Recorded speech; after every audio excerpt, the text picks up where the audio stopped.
BSNL Bharat की एक ऐसी सरकारी टेलीकॉम कंपनी जिसकी परेशानियां खत्म होने का नाम नहीं ले रही हैं। क्यों अभी तक बीएसएनएल अपना 4G नहीं लॉन्च कर पाया है और इतने पीछे जाने का क्या कारण रहा है कि जहां पर प्राइवेट टेलीकॉम कंपनियां इतनी ऊंचाई पर हैं और बीएसएनएल इतना पीछे है।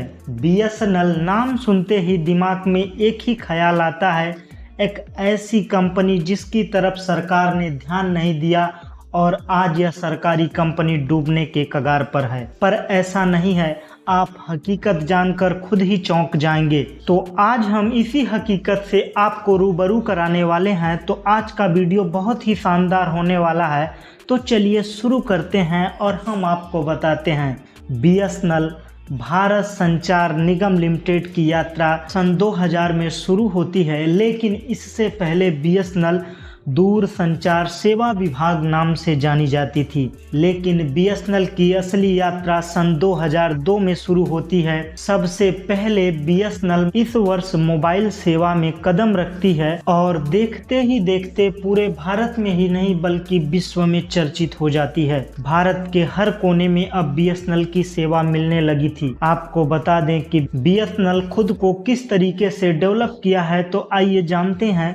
बीएसएनएल ने सबसे पहले सन 2000 में आते ही इंटरनेट सेवा लॉन्च की।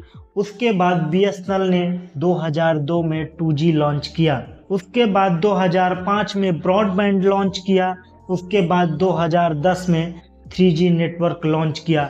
इस तरीके से बीएसएनएल ने खुद को अपग्रेड किया और देखते ही देखते पूरे भारत में यह बीएसएनएल कंपनी फैल गई, जिसके आगे कोई भी प्राइवेट टेलीकॉम कंपनी टक्कर लेने वाली नहीं थी। आपको बता दें कि बीएसएनएल उस वक्त की सबसे बड़ी कंपनी थी। पिछले साल टेलीकॉम सेक्टर में जियो ने सबसे ज़्यादा कमाई की थी, जिसे देखकर सब लोग हैरान थे। लेकिन आपको बता दें कि सन 2004 में बीएसएनएल का प्रॉफिट लगभग 10,000 करोड़ का था। अब की प्रॉफिट से तुलना करें तो लगभग 35,000 करोड़ से भी अधिक था। बीएसएनएल उस वक्त जियो से भी ज़्यादा प्रॉफिट कर रहा था। 2001 से 2008 के बीच में बीएसएनएल ने 40,000 करोड़ रुपए से भी अधिक की कमाई की थी, जो आज के मार्केट में सभी कंपनियों से अधिक है। आज के मार्केट में जितनी भी कंपनियां कमाई कर रही हैं उससे कई गुना अधिक था। उस वक्त टेलीकॉम सेक्टर में केवल एक ही कंपनी राज कर रही थी, वो थी बीएसएनएल। बीएसएनएल का मार्केट पर 70% कब्जा था और इसका मुख्य कारण यह था कि सस्ती दरों पर कॉलिंग सेवा प्रोवाइड कर रहा था।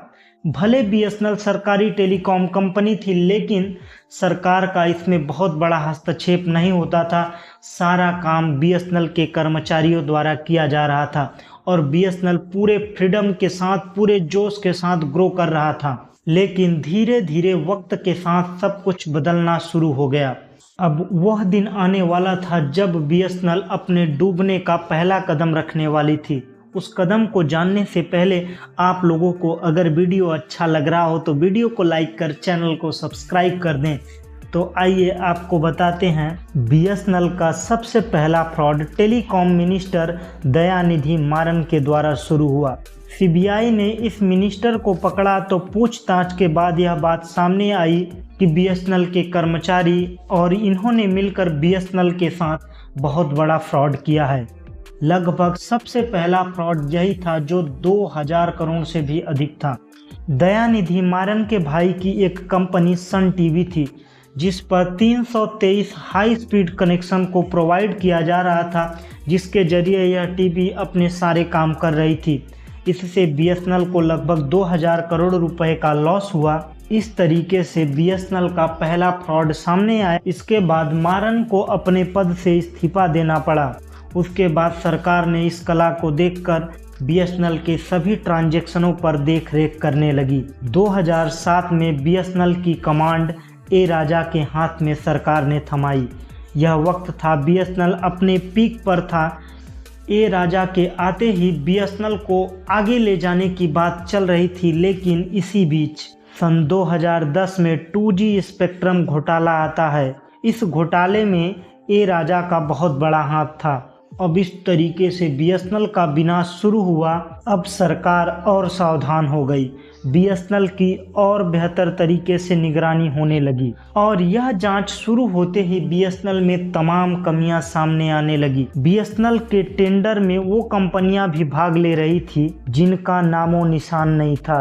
बीएसएनएल के लोग नोकिया, ZT जैसी कंपनी को पहले बाहर कर देते थे, उसके बाद जो मनचाहा कंपनियां होती थी उनको मुंहमांगे दाम पर टेंडर दिया जाता था। यह बात सामने आते ही CBI बड़े गहन से जांच करने लगी और बीएसएनएल का काम स्लो हो गया। और दूसरी ओर प्राइवेट टेलीकॉम कंपनियां खुद को ग्रो करने में लगी थी। ऐसी हरकत बीएसएनएल का देखकर सरकार ने इक्विपमेंट खरीदने पर रोक लगा दिया। सरकार ने कहा जो आपके पास पुराने इक्विपमेंट हैं आप उसी में काम चलाइए, उसी में लोगों को सेवा प्रदान कीजिए, आपको अन्य इक्विपमेंट खरीदने का पैसा नहीं दिया जाएगा और ना ही परमिशन दी जाएगी। इसी बीच जियो की एंट्री होती है और जियो ने फ्री डाटा, फ्री कॉलिंग देकर लोगों को अपनी तरफ आकर्षित करने लगे और लोग 4G सिम लेने के लिए लाइन लगाने लगे। लोगों की सोच थी कि हम जो रिचार्ज पर पैसा लगाएंगे वही हम फ़ोन पर लगाकर एक स्मार्टफोन भी यूज करेंगे और हमें फ्री कॉलिंग, बेहतर इंटरनेट मिल पाएगा। तभी लोग जियो की तरफ काफ़ी तेज़ी से मुड़े। लगभग 50% मार्केट जियो की तरफ मुड़ गया। अभी तक बीएसएनएल का 4G लॉन्च नहीं हो पाया है। भले ही सरकार द्वारा बीएसएनएल को राहत पैकेज प्रोवाइड किया जा रहा है, लेकिन ये उम्मीद नहीं लग रही है कि वह अपनी स्थितियों से उबर पाएगा। बीएसएनएल के कर्मचारियों ने बीएसएनएल को दीमक की तरह भीतर से खा चुके हैं। कितना भी राहत पैकेज प्रोवाइड किया जाए उसका कोई भी असर नहीं पड़ने वाला है। और इनकी पुरानी हरकतों को देखते हुए सरकार ने एक और नियम लगा दिया कि आप अपना जो 4G लॉन्च करेंगे वह पूर्णतः स्वदेशी तरीके से लॉन्च करेंगे, क्योंकि इन्होंने पहले जो टेंडर दिया था इस तरीके से टेंडर में कमाई की थी कि सरकार को भी घाटा लगने लगा था। लेकिन इस बार सरकार ने केवल स्वदेशी कंपनी को चुनने का ऑप्शन दिया और बीएसएनएल अपना 4G लॉन्च करने के लिए TCS, तेजस जैसी कंपनी के सहयोग से 4G लॉन्च करने जा रही है। लेकिन अभी एक नई अपडेट चलकर सामने आई है कि द्वारा जो बीएसएनएल के लिए 4G कोर बनाए गए थे वह बेहतर तरीके से काम नहीं कर रहे हैं। उस पर अगर अधिक लोग कनेक्ट हो रहे हैं तो बीएसएनएल का कोर स्लो हो जा रहा है, जिसके लिए ने नोकिया, ZT जैसी कंपनियों से सहायता मांगी है। लगातार बीएसएनएल की परेशानियां बढ़ती जा रही हैं, यह कम होने का नाम नहीं ले रही हैं।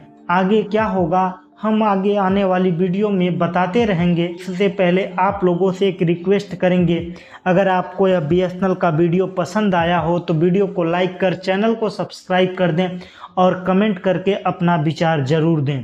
Thanks for watching. जय हिंद।